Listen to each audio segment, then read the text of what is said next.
কাছাড় জেলার শিলচর কংগ্রেস কার্যালয়ে সাংবাদিক সম্মেলন। বৃহস্পতিবার জেলা কংগ্রেস কার্যালয়ে আয়োজিত সাংবাদিক সম্মেলনে বক্তব্য রাখেন জেলা কংগ্রেসের অভিজিৎ পাল। তিনি বলেন, লোকসভা নির্বাচনে কংগ্রেস প্রার্থী সূর্যকান্ত সরকার জয়ী হননি, তাতে কিছু হয়নি। আগামী নির্বাচনে জয়ী হবেন, রাজনীতিতেই এটা হয়ে থাকে।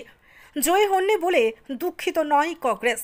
কংগ্রেস সবসময় জনগণের স্বার্থে, জনগণের পাশে থেকে এবং জনগণের অধিকারের স্বার্থে প্রতিবাদ করে যাবে। অভিজিৎ পাল বললেন, দেখার বিষয় হলো বিজেপি যে এত বড় ধাক্কা খেয়েছে, যে জায়গায় জয়ী হওয়ার কথা সেই জায়গায় হেরেছে, তাতে বোঝা যায় এখন জনগণ সচেতন হয়েছেন। তার জন্য বিজেপির পতন শুরু হয়ে গেছে এবং যারা শিলচর লোকসভা আসনে কংগ্রেস প্রার্থীকে ভোট দিয়েছেন তাদেরকে ধন্যবাদ জানান অভিজিৎ পাল। তিনি আরও বলেন, যারা বিজেপিকে ভোট না দিয়ে ইন্ডিয়া এয়ারলাইন্সকে ভোট দিয়েছে তা ভালোর জন্য দিয়েছে। বিজেপি সরকার বিভাজনের সরকার, তাই এবার বিজেপির 400 পার হলো না। এটা বিজেপি সরকার নয়, এটা নরেন্দ্র মোদীর সরকার। কারণ যেসব প্রকল্প শুরু হয় তা নরেন্দ্র মোদীর প্রকল্প নাম দেওয়া হয়। আর সেটার কারণ কি?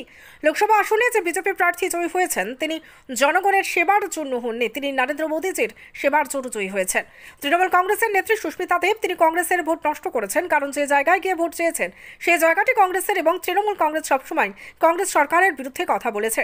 কিন্তু শিলচর থেকে মাত্র 20,000 ভোট পেয়েছেন কংগ্রেস, পেয়েছে 3,88,094টি ভোট।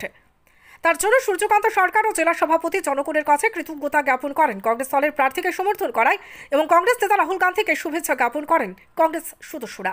ব্যুরো রিপোর্ট, নিউজ অবিকল। ভোট দেননি কাছাড় জেলার প্রত্যেক ভোটারদের প্রতি আমাদের দায়বদ্ধতা আছে। আমরা আগামী দিনে আমাদের দায়বদ্ধতা আমরা 100% আমাদের যিনি প্রার্থী সূর্যকান্ত সরকার মহাশয় এদিন ফলাফল ঘোষণা হওয়ার পরে উনি বলেছেন যে আমি কাছাড় জেলার মানুষের প্রতি আমি দায়বদ্ধ, আমরা আগামী দিনে মানুষের পাশে থাকব। আজকে যিনি এখানে বিজয়ী হয়েছেন যে ভারতীয় জনতা দলের প্রার্থী, উনি নির্বাচনের আগেও উনি বলেছিলেন যে উনি মোদির সেবক হিসাবে উনি ভোট চেয়েছেন। যাই হোক, শিলচরবাসী একজন নরেন্দ্র মোদী সেবককে পাঠিয়েছেন। উনি বলেছেন, আগেই বলেছিলেন যে উনি শিলচরে কোনো সেবক বা এখানের জনগণের কোনো সেবক উনি উল্লেখ করেননি। আমাদের প্রার্থী হারার পরেও বলেছেন যে উনি জনসাধারণের সেবা করাই ওনার মুখ্য উদ্দেশ্য। আমাদের দলেরও এটা মুখ্য উদ্দেশ্য। আমরা আগামী দিনে মানুষের পাশে থাকবো, মানুষের দুঃখে সুখে দুঃখে আমরা থাকবো এবং মানুষের সেবা করে যাব। উনি গিয়ে ওনাকে ভোট দিয়ে সবে দিল্লিতে পাঠিয়েছেন, উনি নরেন্দ্র মোদীর সেবা করবেন। সেবার জন্য আমাদের কাছাড় জেলার মানুষ ওনাকে পাঠিয়ে দিয়েছেন। যাই হোক, আমরা আগেও দেখেছি উনি ক্যাবিনেট মন্ত্রী থাকা অবস্থায় যে বরাক উপত্যকার বিশেষ করে কাছাড় জেলাতে কোনোদিনই কোনো সুখ দুঃখতে আমরা পাইনি।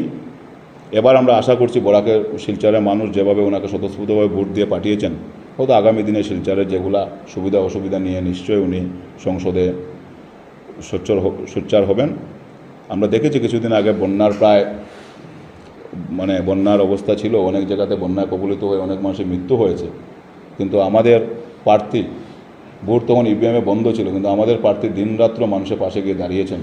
উনি কলকাতায় ছিলেন, বন্যার খবর পেয়ে উনি সঙ্গে সঙ্গে ছুটে আসেন এবং প্রত্যেকটা অঞ্চলে উনি গিয়েছেন, মানুষের পাশে গিয়ে দাঁড়িয়েছেন। কিন্তু আমরা আজকে যেদিন সাংসদ হয়েছেন ওনাকে কিন্তু আমরা দেখিনি যে সুনাইতে 6টা মানুষ জলে ডুবে মৃত্যু হয়েছে, বরখোলাতে মানুষের মৃত্যু হয়েছে জলে ডুবে, বা বিভিন্ন জায়গাতে ত্রাণ শিবিরগুলোতেও আমরা কিন্তু সেই ব্যক্তিকে দেখিনি। যাই হোক, মানুষ যখন একটা ভরসা করেছেন নিশ্চয়ই উনি এবার মানুষের ভরসা রাখবেন, সেটা আমরাও আশাবাদী। আমি এই বলে আমার বক্তব্য এখানে শেষ করলাম।